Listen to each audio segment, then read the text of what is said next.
Today's guest is truly the embodiment of purpose in action. Casana Fink is a University of Florida graduate, current MBA candidate, and Miss Florida 2024. But her impact extends far beyond the crown.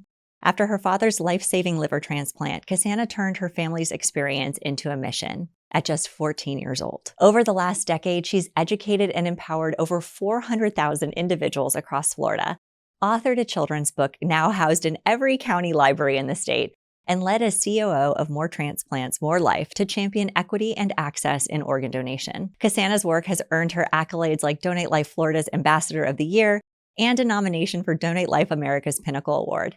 But that's not all. She's an entrepreneur and the founder of the Unverified, a fashion brand celebrating resilience and individuality. Cassana's story is one of deep purpose, unwavering passion, and a powerful reminder that when you take bold action, you can create a ripple effect of change. Let's dive into her journey.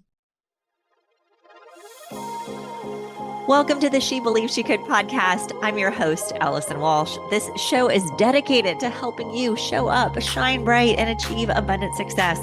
Each episode is packed with advice and actionable resources to elevate your mindset, confidence, business, and brand, all while focusing on your happiness, well-being, and success. I am so excited that you're here. I can't wait to get started, so let's get to work.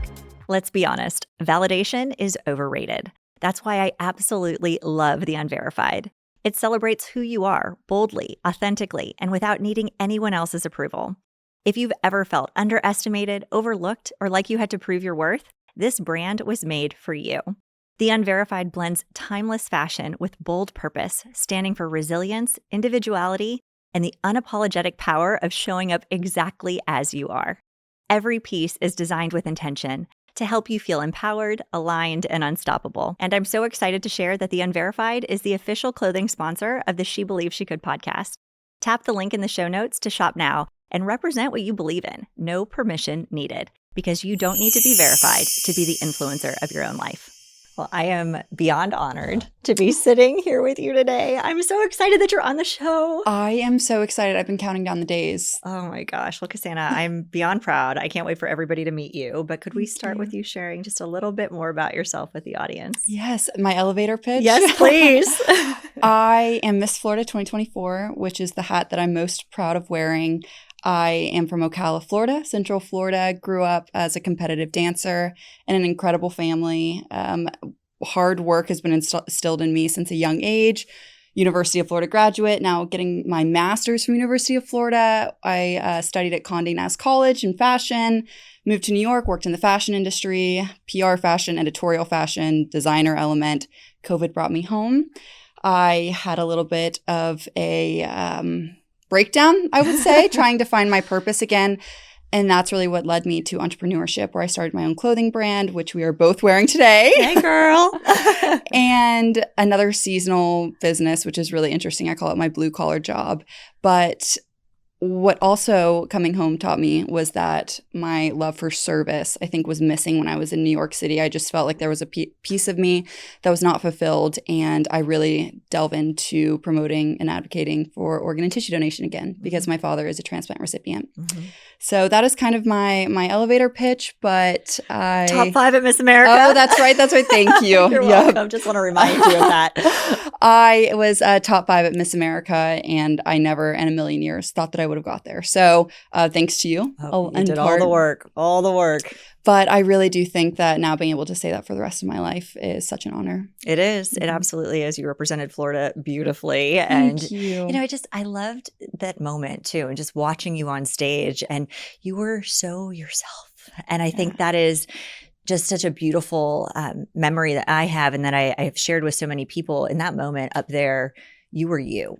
Yeah. And you stayed really true to yourself. And I do believe that was one of the major reasons that you were in the 5, is that you knew who you were. But that was also a journey of self-discovery. And I remember 14-year-old Cassana walking into the studio back in the day. We all remember. Oh my gosh, so many fun memories. But just the growth, right, that you've experienced. And I think one of the most beautiful things about the Miss America organization is it is a process of self-discovery. It really forces you at an early age to know who you are and what you stand for. for and Definitely. what matters to you and your goals. So, but I'm so proud of you. So I want to talk though a little bit more about the work that you did do with organ and tissue donation. I mean, you've also, been in leadership roles with organizations. So let's talk about that a little bit more. I was 14 years old and my dad was coming up on a year in and out of the ICU. He was found unresponsive on our front lawn, rushed to the hospital. That's really the first time that my family was faced with how imperative organ donation is and the fact that if he did not receive a transplant, he was going to die. It was a very simple equation, yet there was no roadmap for my family. And my mom devoted her life to truly getting him through that chapter. She was working 2 jobs. We lost a large income provider to our house. She was going to the hospital at nights. And I think her being there consistently really showed me first and foremost the power of advocacy. Because when he wasn't being treated properly and he was falling through the cracks, she was on the top level of the hospital meeting with the executives of the hospital demanding better care, not only for my dad, but for the other patients on his wing. And that's also when I realized what a strong woman and what a leader is. And it's crazy how when your family's going through the hardest time, you can learn so much. But obviously, I mean, you know this as well. Sometimes your failures or your hardship are what teach you the most. And so at 14 years old, I knew I wanted to make a difference. I wanted to educate people on how important organ and tissue donation is because I really didn't realize. And I started working with Donate Life Florida. Very quickly, they were throwing me into rooms with my peers where I was teaching the importance of it. And that had just continued to evolve to where then I wanted to change curriculum. Then I wanted to work with legislation. And what's the next big thing that we can make to put this in front of people so that the first time that they're talking about donation is not at the DMV or at the bedside of a loved one in the hospital. Mm-hmm. That has always been my goal. And it was 2 years ago when I was advocating on organ and tissue donation legislation in Tallahassee that I met my boss, Louis Betts, and he was a longtime lobbyist. He was a double lung recipient, and that second chance at life really woke him up as well and said, I want to make a difference for this cause, and started More Transplants, More Life. I was curious on the road of lobbying, and he very quickly talked me out of it. And he said, but you know what? I think you would be an amazing asset to my team. So that's when I took operations into my hands for More Transplants, More Life. I was head of operations, the youngest employee at the company.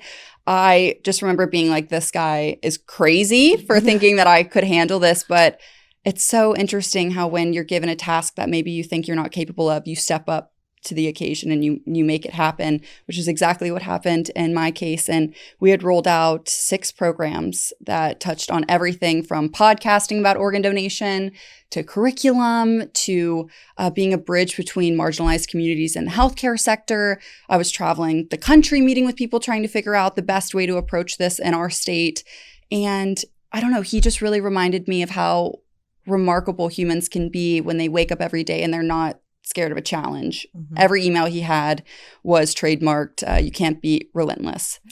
And I love that. I know. I feel like you could fall into that as well. That so much. He literally had the trademark on it and everything. And he was just such an inspiration in my life. And when I was at Miss America, he actually developed a infection in his lungs, and within weeks he was put on hospice and passed away. Mm-hmm.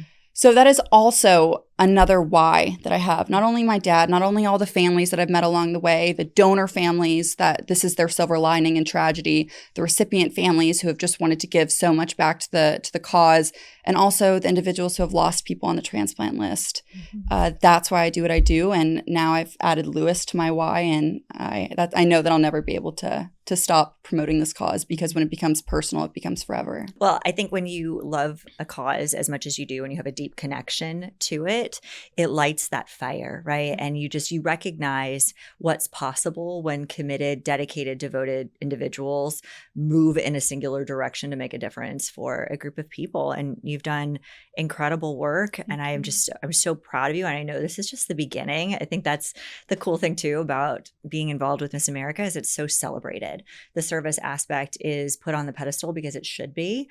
And young women are given opportunities where, to your point, maybe you didn't didn't see it in yourself, but somebody else saw it in you and gave you the room to run, and you did it. And you did it in a really, really big way. So congratulations. Thank you. It's definitely one of those things where, I mean, you've worked with me for years on this.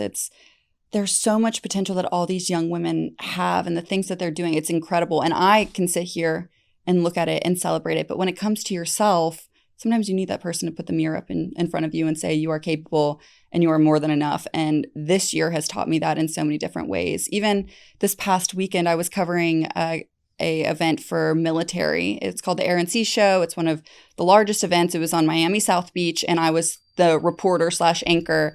And I showed up to the hotel, and I'm seeing all of these men in all their military outfits with all their medals. And I just was like, what am I doing here? Like, how am I supposed to do this justice? These people have sacrificed their lives, years of, putting themselves in situations where they didn't know if they were going to come home.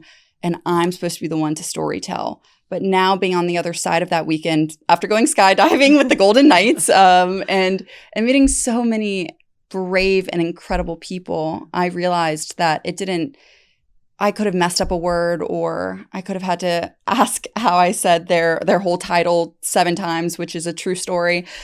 But they were just grateful that people were willing to tell their stories and that people were listening. Mm-hmm. And I think that's important too. And walking away from that, I honestly feel like because I was such a novice, I was able to hone into the storytelling a bit, maybe more than tell me the jet that you flew or, your accolades within the military. It was more about, why are you here? Why do you love this? And how does that lead to you even loving our country more? Mm-hmm. Well, I think that curiosity is going to serve you very well, because I know your next big dream and goal is to move into the broadcasting space, which is so exciting. And I know you're going to do such an incredible job. But let's talk about that. Like, what's the big dream? Let's tell everybody. I would love to be on a morning show on one of those couches and sharing a mix of hard news and feel-good stories. That is my dream. I fell in love with news and politics, honestly, from studying for Miss Florida and Miss America. And I would watch the news for hours. I would watch independent reporters for hours. There was a period in my life where every day for 3 hours, I would just sit on YouTube and put in, social issues and hear the different perspectives and hear the back and forth. I went to undergrad for this. And so I think that there is such a beauty in storytelling, and it's my asset over anything. For years, I was like, what am I even good at? I think sometimes being thrown into the world of adulting will do that to you. But this year has really shown me that my strength is building relationships. It's communicating. It's storytelling. It's making people feel warm to a sense where they want to share the things that people want to know about. And after I realized that was my strength, I was, all eggs are in this basket. So say a prayer. Oh, you're going to be so good. And you do. I mean, I've told you this a million times, but the way you make people feel seen and valued and heard and appreciated, you have this beautiful gift of making somebody feel like they are the only person in the room.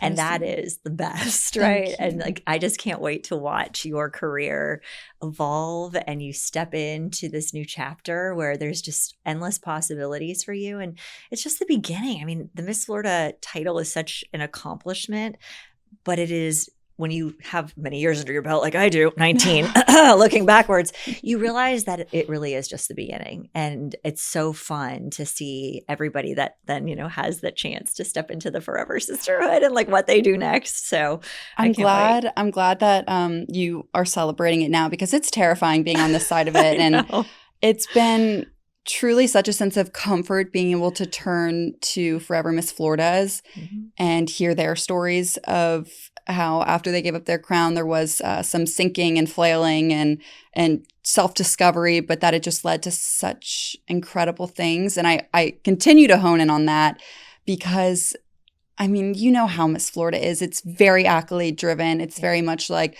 these are the goals I'm going to reach.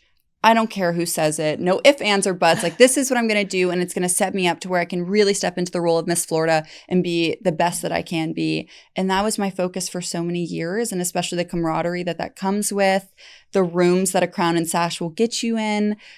it is a little daunting knowing that I will not have that anymore. But something that you've really shared with me is that those things don't leave you. Those relationships don't leave you. The experiences, the moments of putting yourself out there, the relationship building, those never leave. And if anything, they just propel you forward. Mm-hmm. So I do think about that honestly daily, leading up to the last 30 days of being Miss Florida. But this really is something that's a once in a lifetime experience. And I just have to take it for the beautiful thing that it is and not try to hold on to it with my claws. Yeah. Well, I was very aware of the fact that it was a dream job with an expiration date. Yeah. And recognizing that, I think, also makes you appreciate it as you're going through it. Not every day is great, but there's so many cool things that you get to do. And the people. So, and we've talked about this, right? Like the people that I met during that year are still a part of my life. I'm walking through doors that opened for me almost 20 years ago as a result of the opportunity. And it's all in what you do with it, right? It's like building on momentum, like an object in motion stays in motion. And so like just allowing yourself to lean in and explore. And for the audience, I think I've shared this with those that listen regularly to the show, but my very first like real job in the treatment industry when I went in that direction came from somebody that booked me to speak when I was Miss Florida several years prior. And because of that individual saying, hey, remember you spoke for our organization? Is anybody in, your nonprofit looking for a job, or would you be interested? And I was like, oh my gosh, yes. And like my whole life changed, right? And I had so many cool opportunities. But it's like I said at Miss Florida orientation a few weeks ago, like so many of the things that have happened in my life, there's some connection, whether it's a straight line or a dotted line, but it's back to this experience. Even when I think that there's no connection, I start thinking about it and I'm like, actually, there is. I know you from one person twice removed that I met in the pageants. Yeah. And it is really wild. That's why I've been leaning so much on prayer and hard work because together it's unstoppable. Mm-hmm. And I even think back to when I got the job at More Transplants, More Life. My best friend had just got engaged. She just asked me to be her maid of honor. I was broke as a joke. And I just knew, God, you got to help me because my bank account's looking low. I really want to be a part of this incredible experience of hers and give her everything that I think that she deserves as being my best friend and getting to enter this chapter. And 2 days later, I got a call with a job offer. And it's just one of those things. Sometimes you have to be at the lowest of your lows and feel so incredibly lost to where you look at God and you just say, please show me the way. Because what I'm doing isn't working. Me trying to have such total control over my future is not getting me anywhere. Please just show me. And every time it happens, it's wild. You wonder what would happen if you would just not try to fight it in the first place. But that's really, I pray about it every day. Like wherever I'm meant to be, I know it will be in your plan. Just give me the road. Just show me. Just a little, indication would be great. So I'm not stressing so much, but it's true, right? Like your faith is the strongest in the valleys, right? Like, I think when we're at the peak and at the top, it's easy to believe, right? But that's where it's really strengthened is when you have to really let go and trust and believe. And I reflect back a lot if we're looking in the world of my life in pageants, which actually consumed a lot of my reality life as well. But when I went home as first runner-up at Miss Florida, and I just remember thinking, am I ever going to make it that far again? Did I just happen to click with this panel of judges? Was this a fluke? Did the stars just align perfectly? And I remember we were talking and you were very much like, you got to trust in yourself and we have to do everything possible to where there's no way they can't give it to you. And that's the year that I did secure the job with More Transplants, More Life, that I went back and got my master's degree, that I became a best-selling author with your help. And everything just kept compiling. I mean, I took my service element in a much deeper level and everything just evolved. And I was right where I needed to be. And none of those things would have happened if it were not for the lowest point of going home, crying my eyes out, wondering if this dream was ever going to happen for me. And that is just such a metaphor for the fact that you don't have to win the crown to make a difference, because even if I had never won Miss Florida, life would have looked a little different. But the impact and the changes and the self-discovery and just all of the elevating moments of that year wouldn't have happened if I won. Yeah. No, it's be so good they can't ignore you, right? And just those, love that. I love it too. It's real good. It's like a mindset, but and you did, and I can remember. I always remember like where I am when we have certain conversations. But I was sitting in the kitchen and we were talking about you competing going back for another round, and we were talking about every single aspect from getting your MBA to, your new involvement within the organization and with more transplants, more life, and just every element. And it was almost me just like holding up the mirror for you and being like, look, you're leveling up here, leveling up here, leveling up here. And so you in your mind knew that you were going back and you weren't just repeating the same thing you did that got you to first runner up, but it was like proving to yourself that you were even more prepared and more capable and more ready to step into that job. And look at what happened. Look, it all just worked out. I mean, I think that was my winning question in interview because they asked me, how's it feel to come back as first runner up? And I was able to share that with them, that so many people basically told me, just show up and do the same thing and you'll succeed. And then we had a conversation. It's like, why would you do that? That's not what this experience is about.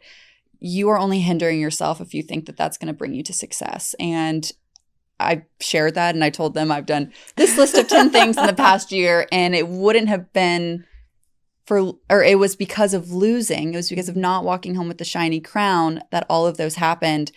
And honestly, I think it took like another 10 seconds for the next person to ask the question because they're like, I know. But I earned that. And I think that's what felt good is it was always really important for me to walk into an interview room and not lie. I'm not someone who can really exaggerate, and I'm someone who has to be boots on the ground, put the hours in to where then I feel comfortable talking about it and presenting it and not extrapolating on something. And when you do that, there's no question that can throw you off because there's nothing that's padded on that resume. I want to let you in on something that could completely change the way that you show up. Branding isn't just about you. It's about expanding your reach so that you can serve others at the highest level. Because when the right people know who you are and what you're all about, the impact that you can make multiplies. That's exactly why I created the Be Unforgettable Guide, a free resource designed to help you build a personal brand that gets you seen, heard, and remembered. Inside, I'll walk you through my 5-step framework to elevate your visibility, clarify your message, and connect with people you're meant to help. Because you weren't meant to blend in. You were made to shine, and the world needs what you can bring. Download your free copy now at AllisonWalshConsulting.com/beunforgettable or click the link in the show notes. It's time to stop playing small and start building the brand that amplifies your purpose. Because when you're unforgettable, your mission becomes unstoppable. Right. No, and I mean, your resume is impressive. It's exciting. You are about to walk into the last couple weeks of your reign. So when you think about the younger version of Cassana, what did she need to hear going into an important moment? And this isn't just for those that are competing in their state competitions in the next couple of weeks. This is for anybody that's chasing a dream that doesn't have certainty that it'll happen. You are enough. And I know we hear that often. Sometimes you just want to give yourself a younger self a hug and say you are enough. But up until I won Miss Florida, had doubts that I had what it took to be Miss Florida. I had doubts that I would do well at Miss America, and finishing third runner-up was just another moment of like, you got it, trust yourself. But I remember being 14 years old and showing up to a boot camp at McKenna Walsh and just feeling so out of my element. And like, I didn't feel like I was well spoken enough. I didn't feel like I had the right words. I never could have imagined myself standing in front of a room and having the experience or the confidence or the skill set to speak on important things and to represent the state. And what I realize now is it wasn't about any of that. Like when you work hard, that stuff comes. It's about who you are as a person. Do you have a heart that loves people, that wakes up and is not only wanting to serve for yourself or like the self-promoting element of it, but that wants to serve for your local directors too, for your state directors, for the organization, that you're not just saying yes to the expensive galas where you get to wear a gown. You are at the events where you're walking through mud and your heels are sinking, but you're happy to be there because it's an honor and to represent every American. Like that was always my biggest goal, even as Miss Florida and as Miss America, is you want to represent everybody. You don't just want to represent the niche that best aligns with you. And even in my Miss America interview, I said the quote, I don't want to butcher it now, but to walk amongst kings but not lose the common touch. And that has stuck with me this whole time because we really are in such a position of honor to be able to wear Miss America's organization across our chest. But how can you represent people that might be the only time they ever interact with someone within the organization? How do you show them that they are seen and that they are valued and that they are important. And that was always my goal. It's always my goal as Miss Florida. And I think now coming to the end of it that I have really leaned into that, and I was always enough because I had that in my heart. Mm-hmm. Yeah, you were doing it for the right reasons, Yeah. right? I think when you can lose yourself in the service of others and you can go into it saying, how am I going to make a difference in the lives of the people that I'm around today? It's not about you, it's about them. And that is the place for which I hope everyone that has this opportunity comes from.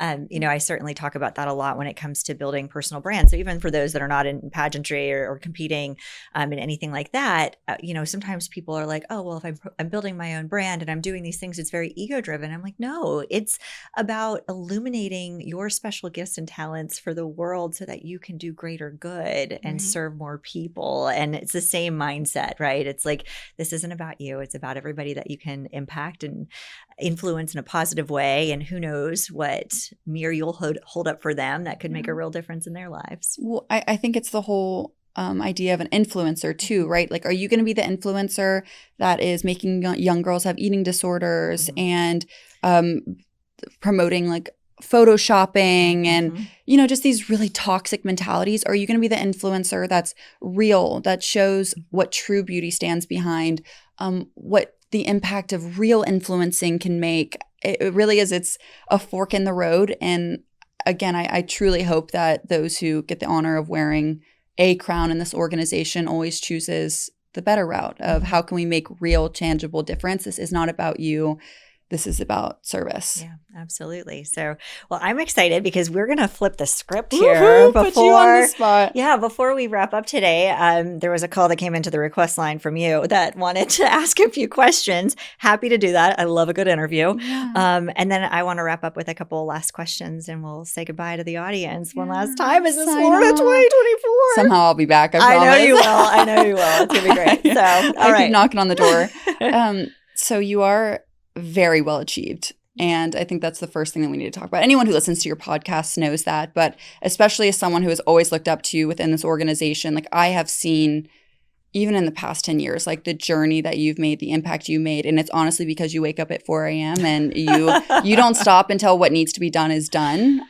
If you need Allison to do something, she will have it back to you 30 minutes before you even ask. Like that is just so who you are, and I think who we all aspire to be. But with that comes the other side of things, right? And I kind of want to delve into that is the concept of you're a super mom, you're incredible at work. Is there a trade-off? And so that kind of brings me into my first question. You've worn many hats: pageant queen, executive, coach, speaker. When your identity is tightly wrapped in your accolades, how do you untangle yourself from achievement and remember who you really are? Ooh, this is a good question. So, I had to do a lot of work around this, especially recently. I made a decision in July, it was actually May of last year, stepped away fully in July of last year to walk away from a career that I had built with a lot of ego attached to it. I mean, I was just so proud of what I had done. I had been put in positions of influence to really make a difference. I care about two things a lot: scalable impact and optimizing people's potential. And I had the opportunity to do that in several organizations that I was very proud to be attached to. But I had to make a choice personally to show up in the place and space that needed me the most, and that was my home. I will be very honest and say that first month I had a bit of an identity crisis because I had to be really honest with who I was without all of those things. But what I recognized is similar to what we were talking about with Miss Florida and like the time being done, right, with your year coming to an end. For me, I will always have those accolades and those successes, but I won't always have these precious moments in this time. And I have never been more grateful to have the time. My daughter, Maddie, had said to me just before school ended, she said, "Mom, the 15 minutes every day when you pick me up from school that we drive home are the best 15 minutes of the day." And I had never had that. That is such a compliment coming from a teenage girl. Are you kidding? So in that moment, I was like, you know what? It's all worth it. And I need these moments. And I have to look to other amazing women that have also had to take a pause, right? And being okay with a pause and a season. I had to also think a lot about that, where where there's going to be hopefully a lot of years ahead of me. And if I take really good care of myself and I do everything that I need to do, hopefully I'll have many more chapters of this book that I can write. But right now, my family needs me. And I have worked hard and I've done what I needed to do. And I trust myself to get things done. And if I can build empires for other people, I can build one for myself. And so that's really been fun this year to lean in and say, okay, between the hours of 9 and 2, when the kids are at school, I'm going to crush it. And I'm going to work really, really hard to make this dream a reality. And then I'm going to switch the crown to the mom crown and do what I need to do and be able to really try to create a life first versus a career that I'm trying to fit my life into. And that's really what I had done for so long, was that I was running so fast and I had lost sight of, in some ways, what was truly important. But life wake-up calls happen, and we had one as a family, and it was incredibly important for me to hit pause. I don't know how you do it, but I think the secret to it is being intentional. Oh, 100%. You're incredibly intentional. I've even talked to you about this year, where sometimes I feel like I have 1,000 things to do, and finding the starting point to get those done is paralyzing. Mm-hmm. And you were very candid about how you plan your day the night before. Mm-hmm. Everything has color-coded hour blocks. But it's true. It's true. It's true. And I think that's probably the secret. The secret is, this is my 15-minute color block that I get to be with my daughter. So that means I'm on Do Not Disturb. Mm-hmm. And all eyes are on Maddie. Mm-hmm. And that's 100%. Probably why she feels celebrated and important. And I mean, I see videos all the time of you at their practices, and you've even told me, like, when they were working with their coaches, you would bring your laptop, you would get some work done, and then when it was time to like really hone in on what they're doing, you switch the hat. Yep. That's amazing.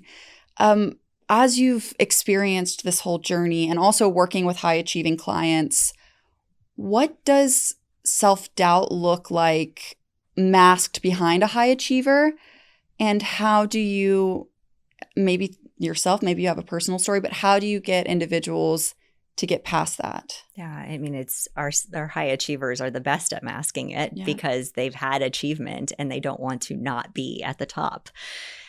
I dig deep, right? I don't settle for the surface level answers. And sometimes it takes a lot longer to get to the core of where it's coming from. But once I can understand what the true motivating factor is, I can meet them where they're at. Yeah. And once I know where they are and what their history is, and, you know, we're all coming to that relationship with something, right? Lived experiences, maybe some, you know, things that haven't gone the way that they wanted, or, you know, they are just recognizing they've reached a ceiling and they need to get to that next level. Once I know where the downfalls are, where they've hit roadblocks in the past, then everything comes around, you know, what does their mindset need to be able to get to that next level?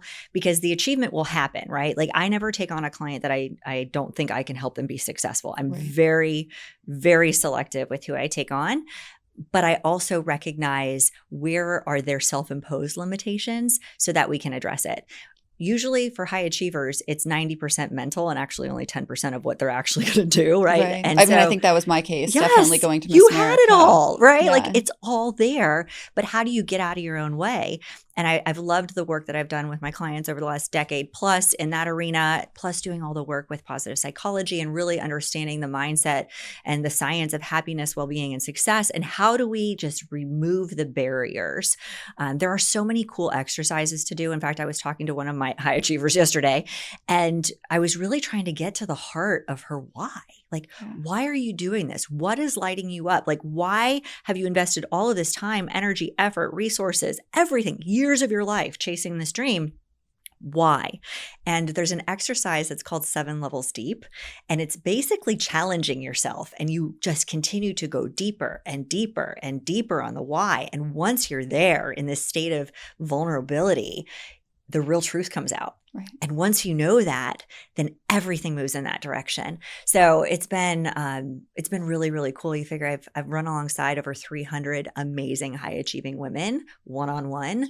And that's a responsibility. It's a huge responsibility. Oh, yeah. And they also hold me accountable just as much as I hold them accountable. Mm-hmm. But I also can resonate deeply because I'm one of them. You know, right. I have, yes, a lot of accolades and a lot of success, but I've also had to overcome my own self-doubt. And every time I've stepped outside my comfort zone and when I've chased something new or big or hard or difficult, all of those same feelings come up. So, there's a mentor of mine that says you're always in the best position to help the person you once were. And I take that to heart. And so I honor that, and I do everything I can to support my clients.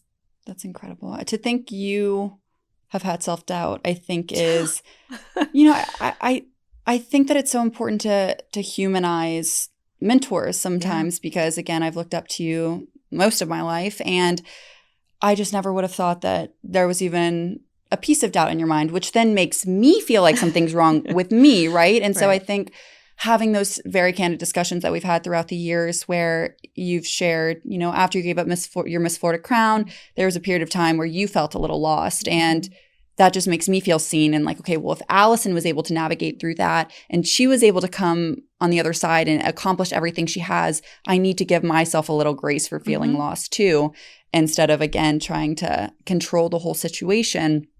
And so I think I think sometimes you have to experience to then be able to coach and mentor on it. Yeah, that's what makes the best mentors is people who have had to go through it. Yeah. Oh, I've been through it. She's like, I can attest. Lots of stories there. So if success was not a title, it was not a salary or an accolade, how would you define what it is? Happiness. Yeah. Like pure happiness. I think for a long time, I chased success. Yeah. I chased salary. I chased bonus. I chased equity. I chased all the things, role, responsibility, everything. But if you're not happy, none of that matters at all. And you can also, create quite a spiral for yourself when you attach so much of your identity and success to something like that. When you live an aligned life, that is purpose-driven, that is joyful, that is impact-driven, and you're making a difference in this world, that is true happiness for me. And so I know what I'm good at, and I know what lights me up and brings me joy. I saw a quote the other day that said, "Be careful to not become an expert at something you hate." And that has been just in my head, right? Especially as, I took the bold move of full-time entrepreneurship and I left behind something that I loved and I could always go back to, but that's not what makes me happy anymore. Mm-hmm. So don't attach something or a title or success to that part of you, right? Like you have to stay true to who you are and what makes you happy, and you can create a life around it. Now, you might not be able to have the same type of financial gain in some instances that maybe a corporate job or something else is giving you, but you can always find an avenue that can. And so a lot of times clients will come to me and they're like, I can't walk away from the job. I can't walk away from the opportunity because I need that income right now. But maybe we can find a service element, maybe we can find a passion project. Maybe we can find something that allows for true fulfillment. And that to me is success, and doing the things that you're naturally really, really good at that do bring you joy. Yeah, I can resonate with that. I remember feeling that way when I lived in New York City, and that was my dream for years. Mm-hmm. I romanticized the heck out of that city, going up there for dance every summer and staying in a really nice hotel, living my best life. And then you go and move there. And my goal was always to be like the next Anna Wintour. I wanted to be editor-in-chief of Vogue or another magazine. And very quickly I realized I was working long hours and the pay wasn't great. I was moving up. The opportunity was there, which I think was like the one silver lining. But it always just felt empty. Yeah. And it didn't matter what my salary was at that point. It didn't matter if I was Anna Wintour's, right-hand woman. It did not matter because I was not fulfilled. And it took me coming home because of COVID to really see what happened. Like you sometimes are so blinded by the accolades and what you think you have to do for happiness that you almost forget the reality of happiness. And, it's crazy to say that my life falling apart really is what was the catalyst for me understanding what true happiness is. It's being around family. It's having the ability to get in your car and drive somewhere instead of having to get on a subway, spilling coffee on yourself and your heel breaking in a crack, which is what happened to me one day in New York. It didn't feel aligned. And so I completely understand that it's income can make your life easier, but it can't make you happy. Right. And I think that that's really important too. So yeah, wise words. I mean, I'm amazed at like what you represent as success, because I think it's just a whole, every element from family to owning your own business to pageant success. Like you never forgot who you were. And I think that's kind of the secret sauce to it all. And if you could look back and tell your 20-year-old self anything, everything, what would the piece of wisdom be? Trust yourself. Trust yourself. Going back to what we were talking about self-doubt, like I didn't for a long time. I always would second guess. I would tear myself down. I was so much I was my worst critic, like so many people are. And I just would second guess everything. And kind of similar to what you were talking about, you proved to yourself in a lot of moments, especially over the last year, that you were enough, right? It was similar for me, but it took a long time. It took a lot longer than I thought it would take for me to really trust. And that held me back. It held me back. But there were those moments, again, like where people saw in me what I didn't see in myself. They gave me a job opportunity. They tapped me to be a part of a startup that we then scaled like significantly. They put me at the helm of leading the largest or the nation's fastest growing startup sales team. Like those are huge roles, right? Huge like roles. People trusted me. And I had to say in those moments where there was doubt, you can do this, right? And I'm very grateful that I had a lot of coaches that poured into me at an early age and really helped me to kind of rewire my brain in those moments that I could recognize it. And I attack it so that it didn't become a barrier to my success. But it would have been a lot easier for me to say no to a lot of opportunities that I didn't feel good about than saying yes. But I'm glad that I did. And I wish I would have trusted myself earlier. I also wish that I would have stood up for myself more in certain moments. Yeah, that's hard, right? As a young woman. It is. So there were definitely moments in my 20s where I wish I could go back and just kind of shake myself a little bit and be like, what were you thinking? But also just, I think there's definitely times where when you lose sight of yourself or you are chasing somebody else's goal for you, that can be really hard. Thankfully, I did have some of those moments that I did a hard pivot, right? I was in law school. I recognized that it wasn't the right path for me. I'm stubborn, so I finished, but I had the hard conversations and I said, this isn't what I want to do. I trusted myself in that moment. I'm sure your parents loved that, right? Like they were like, okay. Cool. Well, enjoy those student loans. But, I wish that I would have trusted certain things earlier, and myself earlier. But yeah, there's so much. And I think the process of like truly knowing who you are and also allowing yourself the opportunity to evolve into the person you're intended to be is be gentle with yourself. I think that was the other thing is that I've had to rewrite the story. I've had the hard pivots. I've done things that I didn't expect I would do. But if I hadn't at least had an inkling of trust, then I wouldn't have done any of it. And so I'm really glad that I did. And I wish I would have done more of it earlier on.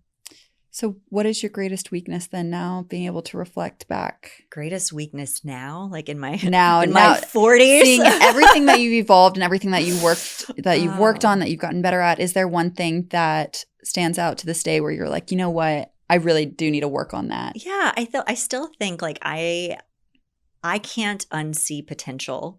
Mm-hmm. Right. I think it's one of my greatest strengths. It's one of my greatest gifts. But when that happens, I tend to be like, and I will fix it. Right. And so I'll take on a lot. I could see that. I have gotten much better creating healthier boundaries. I am still a work in progress, and that's okay. But I have to be very thoughtful, and it's fair to everybody involved. Like, it's not fair for me to take on a client or a company or a consulting agreement if I can't give 110%. And so I've had to be really intentional, back to our word of the day for me, and being prescriptive almost in my calendar. And I'm proud of myself. I actually did it this morning. There was a client that was like ready to start, ready to pay in full, ready to do all the things. And I said, I can't start you till July. Like, I have commitments. I have these other clients that I'm trying to get across the finish line, and it would be a disservice to them, to me, and to you if I can't give it my all. And so I've gotten really, so much better at that, but I still have a long way to go. And I'd like to be able to just even firm up those boundaries a little bit more as I bring on more team members and really start to relinquish some of the other responsibilities as the company grows. It's amazing. You're a superwoman. Well, thank you. I love you. This was so fun. I love that you got to like flip this script. I know. I could do it all day. As we're on like question 5. I think I have 10 more, but we'll do it on another day. Yeah, absolutely. So let's wrap up yours, because there's 2 questions that I always love to ask everybody that comes on the show. And what does confidence mean to you? I think confidence is wholeheartedly knowing yourself and being proud of who that person is. This journey has been so many ebbs and flows of confidence, but I think what always grounded me was there is a reason to why I have found success in my life, and I can't attribute it to anything else except for who I am as a person, whether that be the way that I make people feel, my work ethic, the hours I've put into education, whatever it may be. Confidence is found from proving to yourself that you are capable of that and trusting within that and knowing who you are and knowing that's enough. And once you truly find that, there's nothing or no one who can say something that makes you second guess who you are. I really tried to talk to the girls about this year because I wasted so much time leading up to Miss America comparing myself, which comparison is the greatest thief of joy, and I will die on that hill. Mm-hmm. And just really questioning my worth. And I think the moment that I really realized that I have everything it took to be Miss America was when I was 3rd runner-up. And I just wish I would have had the confidence before that, because I wasn't a changed person after that experience. Like, honestly, it didn't matter how I placed. It was showing up every day at Miss America, being myself. And that's what makes you unique. It doesn't matter if this person over here has a better accolade. Your uniqueness is what not only wins you the crown, but the wins in life. Mm-hmm. Preach. Love it. So, well, and we know She Believes She Could is the name of this show. What does that mean to you when you hear it? Everything that you stand for that has throughout the years been ingrained into my brain.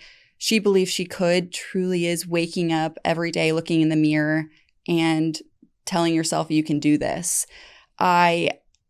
Every chapter of my journey, again, it falls into that finding the confidence, but it's from the 1% wins every day. That is believing that you can. Love that. Yes. You're never going to achieve your dreams and your goals by sitting in your room or on your couch and waiting to be enough for an experience. And even the years that it took me to come back to Miss Florida, it was always because I had this fear of failure.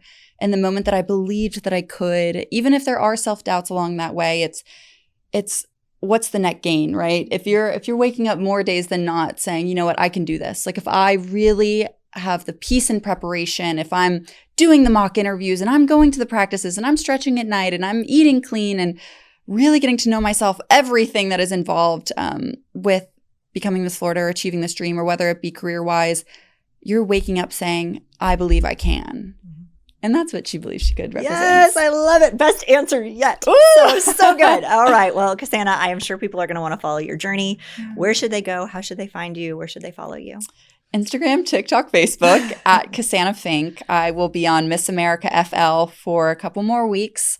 But to see who I become and the dreams that I chase after Miss Florida, follow my personal accounts. Awesome. Well, thank you so much for being on the show and just such a special part of my life for so long. Who would have thought? Who would have thought? I mean, oh my gosh, all those years ago. I thought. I know you did. I know you did. I can't believe it. Sometimes Facebook will throw those at this time 10 years ago, and I'm just like, Lord have mercy. Lord have mercy. How did I get here? But you know what? It's this organization and it's people like you. Well, so thank you. Well, I love you dearly, and congrats on an amazing year. Thank you. And that's a wrap on today's episode. I hope you found inspiration, insight, and maybe even that little push that you needed to keep moving towards your goals. Remember, you are capable, you are worthy, and you are meant for more. Whatever dreams are on your heart, keep showing up, keep believing, and keep taking action, because the world needs what only you can bring. If you loved this episode, it would mean the world to me if you take a moment to subscribe, leave a review, or share it with a friend who needs to hear this message today. And if you want to keep the conversation going, please connect with me over on Instagram at Allison Walsh. I'd love to hear your biggest takeaway. We've also got some awesome freebies that we've linked in in the show notes, so make sure that you take advantage of them. Until next time, keep believing in yourself, keep shining bright, and never forget, I believe in you 1000%, and my goal is that you do too. Take care, beautiful. We'll see you next time.